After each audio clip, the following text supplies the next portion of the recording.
Coronavirus hi atlo te ma se tu ay atlo ala asin nat na lakata kan fitlim nu pon sa tuan hem huna tolu hi atlo ber thi na sa tuan thi na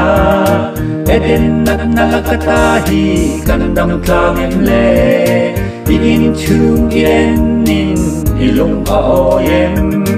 eden nat na lakata hi dam tlang em na sa tuan thi na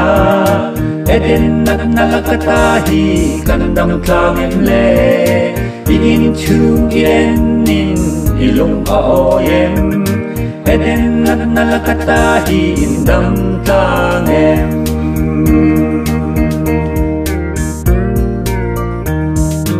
Coronavirus bangin kan piroya Inven na atan maste kan mangsi na mo Mase eden nat na ang kiang silaw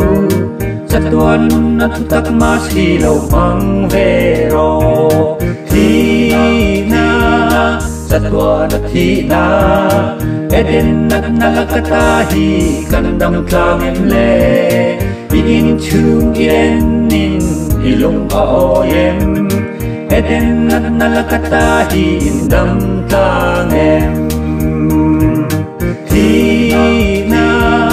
sa tuan at thi na eden nat na lakata hi kan dam tlang em le